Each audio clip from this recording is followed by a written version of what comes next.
آپ صلی اللہ علیہ وسلم کی رفیقہ حیات حضرت عائشہ صدیقہ رضی اللہ عنہا سے ایک مرتبہ حضرت صلی اللہ علیہ وسلم کے اخلاق فاضلہ کی تفصیل دریافت کی گئی تو بے ساختہ آپ نے سائل کو جواب دیا، کانا خلقہ القرآن، کہ آپ کے اخلاق فاضلہ کی تفصیل معلوم کرنی ہے تو قرآن کریم کو پڑھ لو۔ جو اخلاق کریمانہ قرآن کریم میں بیان ہوئے ہیں، حضرت صلی اللہ علیہ وسلم کی زندگی انہی اخلاق کی عملی تصویر ہے۔ حتیٰ کہ آپ کے دشمنوں نے بھی برملا اس امر کی گواہی دی کہ اے محمد صلی اللہ علیہ وسلم، ہم آپ کی ذات کی تکذیب نہیں کرتے، کیونکہ ہم نے کبھی آپ کو جھوٹ بولتے نہیں پایا۔ ہم آپ کو برا نہیں کہتے، کیونکہ آپ کی ذات میں کوئی برائی ہم نے نہیں دیکھی، لیکن جو پیغام آپ لے کر آئے ہیں وہ ہماری سمجھ سے بالا ہے۔ ہم صرف اس پیغام کی تردید اور تکذیب کرتے ہیں۔ اگر آپ اس پیغام کی تبلیغ کو بند کر دیں تو ہم آپ کو اپنا بادشاہ تسلیم کرنے کو تیار ہیں۔ اگر آپ دولت کی خواہش کریں تو مکہ کا امیر ترین شخص آپ کو بنا دیں۔ اگر خوبصورت عورت چاہتے ہیں تو حسین ترین عورت آپ کی خدمت میں پیش کر دیں۔ لیکن ہمارے آقا و مطاع حضرت اقدس محمد مصطفیٰ صلی اللہ علیہ وسلم، جو اس ابدی پیغام حیات کے امین اور پیغمبر بنائے گئے تھے، آپ نے فرمایا، کیسی ناسمجھی کی باتیں کرتے ہو؟ بخدا اگر تم ایک ہاتھ پر سورج اور دوسرے ہاتھ میں چاند بھی لا کر رکھ دو تب بھی میں اپنے رب کے پیغام کی تبلیغ سے باز نہیں رہ سکتا۔ اگر گہری نظر سے دیکھا جائے تو کسی بھی شخص کے اخلاق و عادات اور گفتار و کردار کے متعلق معلوم کرنا ہو تو اس کے اہل و عیال سے بڑھ کر اور کوئی علم نہیں دے سکتا، اور عیال میں بھی سب سے بڑھ کر اس کی بیوی کی گواہی ہوتی ہے۔ ملک عرب کے گرم آب و ہوا کے علاقے میں بالعموم لڑکیاں 10-11 سال کے نوجوان کی عمر میں اور لڑکے بھی بالعموم 14-15 سال کی عمر میں بلوغت کی حد میں داخل ہو جاتے تھے، اور 15-20 سال کے نوجوان لڑکے تو جوانی کی جولانیوں میں مصروف ہو جاتے تھے۔ لیکن اس آزاد اور بے قوم، بے قید و بے لگام معاشرے میں حضرت محمد مصطفیٰ صلی اللہ علیہ وسلم 25 سال کی عمر تک غیر شادی شدہ مجردانہ لیکن نہایت پاکیزہ زندگی گزار رہے تھے کہ ایک خاتون آپ کی خدمت میں حاضر ہو کر کہتی ہیں، جتنی عمر آپ کی ہے اس عمر میں تو کئی لوگ بچوں کے باپ بن جاتے ہیں،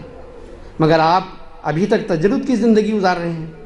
آپ نے جواب دیا، میں غریب آدمی ہوں، اس حالت میں کون مجھے اپنی بیٹی دے گا؟ اس خاتون نے کہا، اگر کوئی امیر اور نیک خاتون خود آپ سے شادی کرنے کی خواہش مند ہو تو پھر آپ کا کیا جواب ہے؟ آپ نے تعجب سے استفسار فرمایا کہ ایسی کون عورت ہے جو آج خود مجھ سے شادی کرنا چاہتی ہے؟ اس خاتون نے جواب دیا کہ میری مالکہ خدیجہ آپ سے نکاح کی خواہش مند ہیں، اور انہوں نے ہی مجھے آپ کے پاس بھیجا ہے، بشرطے کہ آپ بھی رضامند ہوں۔ حضرت خدیجہ وہی نیک بخت خاتون تھیں جو ایک کے بعد دیگر 2 خاوندوں کی وفات کے بعد 40 سال کی عمر میں بیوگی کی زندگی گزار رہی تھی، لیکن ان کے اخلاق فاضلہ اور بے داغ کردار اور ایک تجربہ کار تجارت پیشہ مالدار خاتون ہونے کے باعث مکہ کے بڑے بڑے معزز سردار ان سے نکاح کی درخواست کر چکے تھے، مگر انہوں نے سب کو انکار کر دیا تھا۔ لیکن اس 25 سالہ نوجوان حضرت محمد مصطفیٰ صلی اللہ علیہ وسلم کی شرافت و نجابت اور امانت و دیانت اور اخلاق حسنہ کا شہرہ سن کر، اور بالخصوص اپنے غلام میسرہ سے جو اپنی مالکہ خدیجہ کا سامانہ تجارت لے کر آپ کے ساتھ سفر پر جا چکا تھا، اس کی زبانی آپ کی تعریف سن کر خود آپ سے نکاح کی درخواست کی تھی۔ چنانچہ حضرت صلی اللہ علیہ وسلم کے چچا ابو طالب کے مشورے سے 500 درہم پر یہ نکاح ہو گیا۔ سامعین کرام،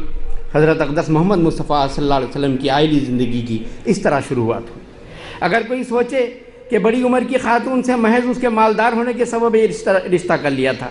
تو بعد کی ازواجی زندگی اس کو یکسر غلط قرار دے رہی ہے۔ چنانچہ حضرت خدیجہ نے جب اپنے پاکیزہ فطرت اور قناعت پسند اور دنیا سے بے رغبت اور پسماندہ طبقے کے بے حد ہمدرد خاوند کی اعلیٰ صفات کا جلوہ دیکھا تو ان کے دل سے بھی مال کی محبت سرد ہو گئی، اور اپنا تمام مال و اسباب اپنے سرتاج کے قدموں میں رکھ دیا کہ یہ آپ کے حوالے، جس طرح چاہے آپ خرچ کریں۔ اگر ہمارے آقا حضرت اقدس محمد مصطفیٰ صلی اللہ علیہ وسلم نے مال و دولت کے لالچ میں حضرت خدیجہ سے شادی کی ہوتی یا عیش و عشرت کے دلدادہ ہوتے تو اس مال کو دنیا کے رنگیلے بادشاہوں کی طرح خرچ کرتے، لیکن ہوا یہ کہ سب سے پہلے سب غلاموں کو آزاد کر دیا، اور نقد مال یتیموں، بیواؤں اور غریب ناداروں کی امداد اور مہمانوں کی ضیافت اور قرض داروں اور حاجت مندوں کی حاجت روائی میں خرچ کر دیا۔ اپنے مال کو اس طرح بے دریغ خرچ ہوتا دیکھ کر حضرت خدیجہ کے ماتھے پر بل تک نہ آئے، بلکہ بے حد خوشی اور راحت محسوس کرتی اور 100 جان سے آپ پر فدا ہونے کے لیے تیار ہے۔ دوسری طرف حضرت صلی اللہ علیہ وسلم کی خدا تعالیٰ سے لگن اور جوش عبادت کو دیکھ کر ذرا ملال نہ کرتی،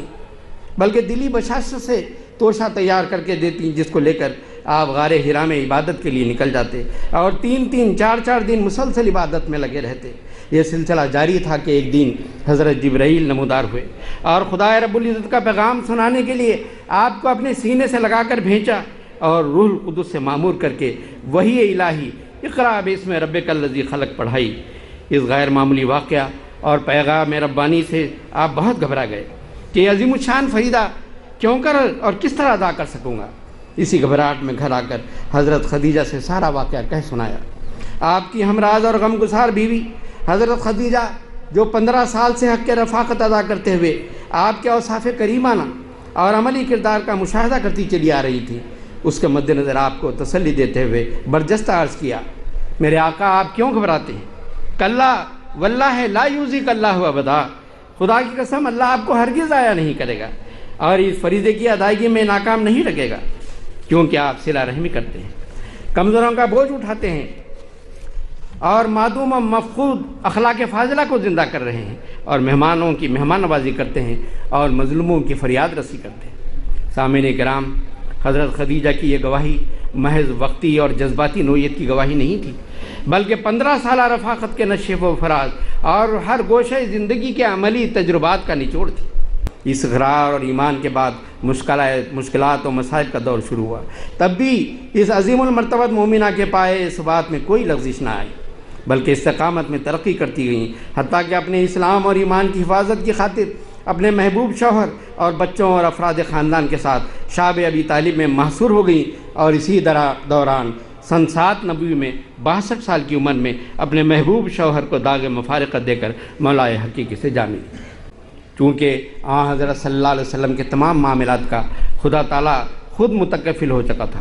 اس لیے آپ اللہ تعالیٰ کے حضور دعائیں کرتے رہے کہ وہی اس معاملے میں بھی آپ کی رہنمائی فرمائے گا۔ چنانچہ آپ نے رویا میں دیکھا کہ حضرت جبرائیل آپ کی خدمت میں حاضر ہوئے اور ایک سبز رنگ کا رومال پیش کیا اور عرض کیا کہ یہ آپ کی بیوی ہے دنیا اور آخرت میں۔ آپ نے رومال کھول کر دیکھا تو اس پر عائشہ بنت حضرت ابو بکر کی تصویر تھی۔ ابھی آپ نے اس رویا کا کسی سے ذکر نہیں کیا تھا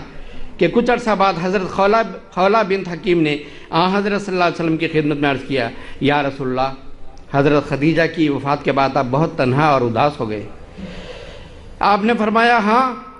آخر وہ میرے بچوں کی ماں تھی اور گھر کی مالکہ۔ اس پر حضرت خولہ نے دوسری شادی کی تحریک کرتے ہوئے عرض کیا کہ آپ چاہیں تو کنواری بھی موجود ہے اور بیوہ عورت بھی،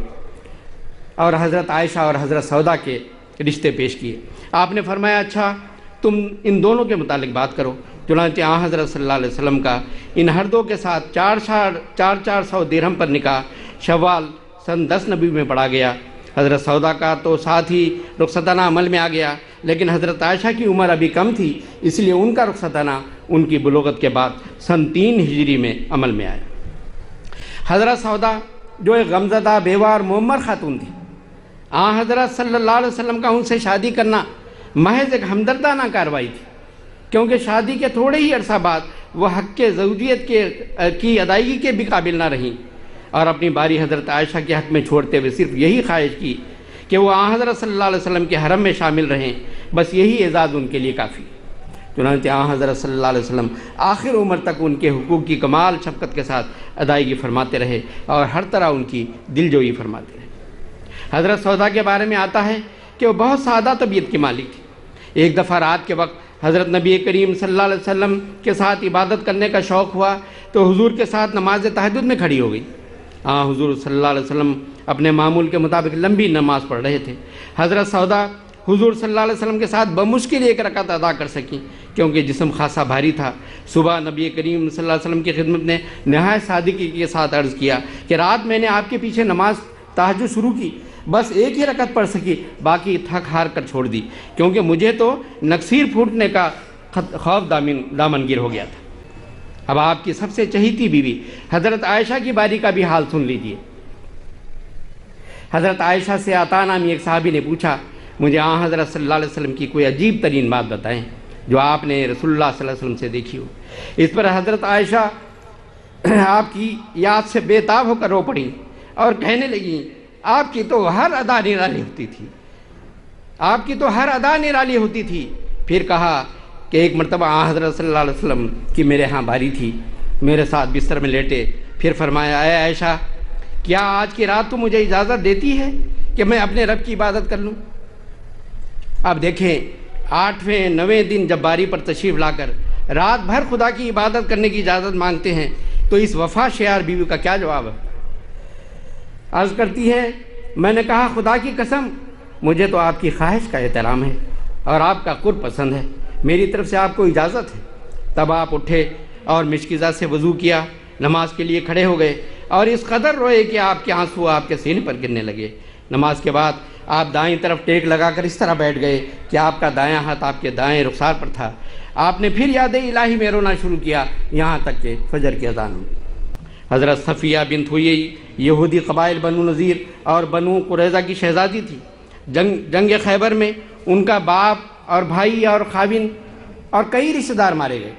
اور قسم پرسی کی حالت میں صفیہ قیدی بن کر آئی۔ صحابہ نے حضرت صلی اللہ علیہ وسلم سے درخواست کی کہ یہ شہزادی آپ کے علاوہ کسی اور کے لیے مناسب نہیں، تو حضرت صلی اللہ علیہ وسلم نے ان کی تکریم کی اور فرمایا کہ تم اپنے دین پر قائم رہنا چاہتے ہو تو تمہیں اختیار ہے اور تم پر کسی قسم کا دباؤ نہیں، ہاں اگر اللہ اور رسول کو اختیار کرو گی تو اس میں بہرحال تمہارے لیے بھلائی ہے۔ صفیہ نے کہا میں آپ کو سچا سمجھتی ہوں۔ آپ نے فرمایا بے شک میں سچا ہوں مگر فیصلے کا اختیار تمہیں حاصل ہے۔ صفیہ نے اللہ اور اس کے رسول صلی اللہ علیہ وسلم کو اور اسلام کو اختیار کر لیا۔ اس پر حضرت صلی اللہ علیہ وسلم نے انہیں آزاد کر دیا۔ اس کے ساتھ ہی آپ نے صفیہ کو یہ بھی اختیار دیا کہ چاہیں تو اپنے گھر والوں کے پاس لوٹ جائیں یا چاہیں تو آپ کے نکاح میں آ جائیں۔ حضرت صفیہ نے حضرت صلی اللہ علیہ وسلم کے عقد میں آنا پسند کیا اور اس طرح ان کی منشا سے حضرت صلی اللہ علیہ وسلم نے ان سے نکاح کر لیا اور ان کی آزادی کو ہی ان کا حق مہر قرار دیا۔ حضرت صفیہ فرماتی ہیں میں جب قیدی کی حیثیت سے رسول کریم صلی اللہ علیہ وسلم کے حضور حاضر ہوئی تو آپ سے زیادہ ناپسندیدہ وجود میری نظر میں اور کوئی نہیں تھا، لیکن جب حضور صلی اللہ علیہ وسلم نے ان کو بتایا کہ تمہاری قوم نے مسلمانوں کے ساتھ یہ کیا، تمہارا باپ میرے خلاف تمام عرب کو کھینچ لایا اور ہم پر حملہ کرنے میں پہل بھی اسی نے کی تھی، جس کی بنا پر مجبوراً تمہاری قوم کے ساتھ جنگ کرنی پڑی۔ ان حقائق کو سن کر حضرت صفیہ کا خیال بدل گیا، چنانچہ وہ خود فرماتی ہیں کہ حضور صلی اللہ علیہ وسلم کے اخلاق کا مجھ پر اس قدر اثر ہوا کہ جب میں اپنی جگہ سے اٹھی تو آپ سے زیادہ اور کوئی محبوب اور پسندیدہ شخص میری نگاہ میں نہ تھا۔ حضرت صلی اللہ علیہ وسلم نے اپنے جانی دشمن کی بیٹی صفیہ کو بیوی بنا کر اور اپنی شفقتوں اور احسانوں سے جس طرح انہیں اپنا گرویدہ کیا وہ بلا شبہ انقلاب آفری۔ سامعین کرام، ازواج کے درمیان بشری اور فطری تقاضا کی بنا پر معمولی نوک جھونک ہوا کرتی تھی۔ ایک بار حضور صلی اللہ علیہ وسلم تشریف لائے تو حضرت صفیہ رو رہی تھی۔ آپ نے وجہ پوچھی تو کہا عائشہ اور زینب کہتی ہیں کہ ہم تمام ازواج میں افضل ہیں کیونکہ بیوی ہونے کے علاوہ ہم حضور کی قرابت دار بھی ہیں، لیکن تم یہودن ہو۔ حضرت صلی اللہ علیہ وسلم نے حضرت صفیہ کی دلجوئی کرتے ہوئے فرمایا اگر عائشہ اور زینب کہتی ہیں کہ ان کا خاندان نبوت سے تعلق ہے تو تم نے یہ کیوں نہ کہہ دیا کہ میرے باپ ہارون اور میرے چچا موسیٰ اور میرے شوہر محمد ہیں۔ ہر چند کے 8 دن بعد ایک بیوی کی باری آتی تھی، مگر حضرت صلی اللہ علیہ وسلم کی محبت و شفقت ایسی غالب تھی کہ ہر بیوی کو آپ کی ملاقات پر ناز تھا۔ وہ ہر حال میں رسول خدا کے ساتھ راضی اور خوش رہتی تھی۔ نہ صرف یہ کہ ان بیویوں میں سے کبھی کسی بیوی نے علیحدگی کا مطالبہ نہیں کیا، بلکہ فتوحات اور امن و غنیمت کی کثرت کے دور میں بعض ازواج کی طرف سے بعض دنیاوی سہولتوں کے مطالبے کے جواب میں سورہ احزاب کی یہ آیت نازل ہوئی جس میں بیویوں کو دنیاوی حسنات اور اپنے حقوق لے کر رسول کریم صلی اللہ علیہ وسلم سے علیحدہ ہو جانے کا اختیار دیا گیا اور ارشاد ہوا یا ایھا النبیو قل لازواجک ان کنتن تردن الحیاۃ الدنیا وزینتہا فتعالین امتعکن واسرحکن سراحا جمیلا، یعنی اے ازواج اگر تم دنیاوی زندگی اور اس کی زینت کے خواہاں ہو تو آؤ میں تمہیں دنیاوی متاع دے کر اپنے سے جدا کر کے رخصت کر دو۔ اس حکم کے نازل ہونے پر رسول کریم صلی اللہ علیہ وسلم نے باری باری سب بیویوں سے ان کی مرضی پوچھی کہ وہ آپ کے ساتھ فقر و غربت میں گزارا کرنے پر راضی ہیں یا دنیاوی مال و متاع لے کر جدا ہو جانا چاہتی ہیں۔ تو بلا استثناء ہر ایک بیوی نے ہر حال میں رسول خدا کے ساتھ رہنے کو ترجیح دی، حتیٰ کہ حضرت عائشہ کی نو عمری کے سبب حضرت صلی اللہ علیہ وسلم نے احتیاط کو مد نظر رکھتے ہوئے انہیں اپنے والدین سے مشورہ کر کے فیصلہ کرنے کا مشورہ دیا۔ تو بے ساختہ اس نو عمر لیکن نہایت زیرک اور وفا شیار بیوی حضرت عائشہ نے جواب دیا، یا رسول اللہ، میں کس بارے میں اپنے ماں باپ سے مشورہ کروں؟ کیا خدا کے رسول سے جدائی اختیار کرنے کے بارے میں صلاح مشورہ کروں؟ خود حضرت عائشہ بیان کرتی ہیں کہ ہم پر ایک چاند کے بعد دوسرا چاند طلوع ہو جاتا، لیکن گھر میں چولہا تک نہ جل سکتا تھا۔ کسی نے پوچھا کہ پھر کس طرح گزارا ہوتا؟ فرماتی تھیں کہ کبھی کہیں سے کھجوریں تحفے میں آ گئی اور کبھی بکریوں والے دودھ تحفتاً بھجوا دیتے، بس پانی اور کھجوروں پر گزارا ہوتا تھا۔ پس ان نیک اور وفا شیار بیویوں کا اخلاص اور وفا دنیاوی آرام و آسائشوں کے مد نظر نہ تھا، بلکہ وہ تو آپ کے منہ کی بھوکی تھیں، آپ کے اخلاق کریمانہ کی گرویدہ تھیں،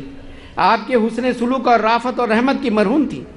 کسی نے حضرت عائشہ سے پوچھا، حضرت صلی اللہ علیہ وسلم گھر میں کیا کرتے ہیں؟ فرماتی تھیں، یکونوا فی محنت اہلہ،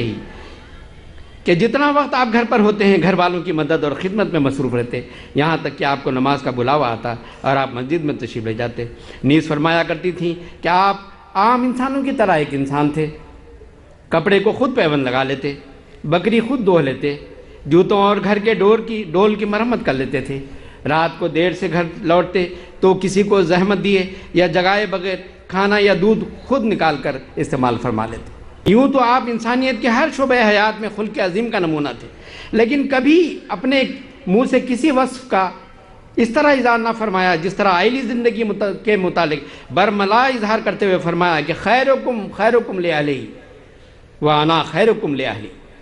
سنو، تم میں سے بہتر وہ ہے جو اپنے اہل و عیال کے ساتھ بہتر سلوک کرنے والا ہے، اور یہ بھی سن رکھو کہ میں اپنے اہل کے ساتھ حسن سلوک کرنے والوں کے لحاظ سے تم سب سے بہتر ہوں۔ مگر حضرت عائشہ کم سنی کے علاوہ اپنی زیرکی، ذہانت اور مزاج شناس ہونے کی وجہ سے آپ کی شفقت کا خاص مورد ہوا کرتی تھی۔ بعض دفعہ دیگر ازواج اس امر کا اظہار کرتی تو فرماتے میں کیا کروں، بیویوں میں سے صرف عائشہ ہی ہے جن کے لحاف میں مجھے وحی ہوتی۔ بعض مرتبہ جبرائیل آتے تو حضور صلی اللہ علیہ وسلم فرماتے، عائشہ جبرائیل آئے ہیں، تمہیں سلام عرض کرتے ہیں۔ حضرت عائشہ عرض کرتی، یا رسول اللہ، مجھے تو نظر نہیں آتے، آپ بھی میری طرف سے وعلیکم السلام فرما دیں۔ حضرت صلی اللہ علیہ وسلم کی اپنی ازواج مطہرات سے حسن سلوک اور دلداریوں اور ناز برداریوں کو اس زمانے کے پس منظر میں دیکھیں جب عربوں میں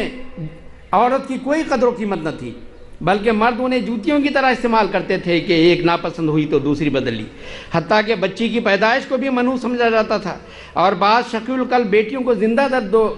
درگور کر دیتے تھے۔ عورتوں کو ادنا اور بیوقوف سمجھ کر ان کی بات کو توجہ سے سننا یا ان سے مشورہ کرنا مردوں کی حد تک سمجھی جاتی تھی، مگر حضرت صلی اللہ علیہ وسلم نے اس صنف نازک، اس طبقہ نسواں کو جس عزت اور شرف کے مقام پر بٹھایا، اس کی نظیر آج کی اس ترقی یافتہ دور میں بھی، جبکہ ہر طرف عورتوں کی آزادی اور مساوات کے نعرے لگائے جا رہے ہیں، ملنی مشکل ہے۔ حضرت صلی اللہ علیہ وسلم کی ان کمال ذرہ نوازیوں کا نتیجہ تھا کہ آپ کی تمام بیویاں آپ پر جان چھڑکتی تھیں۔ زمانہ قرب وفات میں جب حضرت صلی اللہ علیہ وسلم نے اپنی بیویوں سے فرمایا کہ تم میں سے لمبے ہاتھوں والی مجھے سب سے پہلے دوسرے جہان میں ملے گی، تو بیویوں کی محبت کا یہ عالم تھا کہ باہم ہاتھ ناپنے شروع کر دیے کہ وہ کون خوش نصیب بیوی ہے جو اس دار فانی سے کوچ کر کے اس دائمی گھر میں اپنے آقا کے قدموں میں سب سے پہلے پہنچتی ہے۔ حضرت صلی اللہ علیہ وسلم کی وفات کے بعد جب سب سے پہلے حضرت زینب کی وفات ہوئی تو معلوم ہوا کہ لمبے ہاتھوں والی سے مراد زیادہ سخاوت کرنے والی تھی۔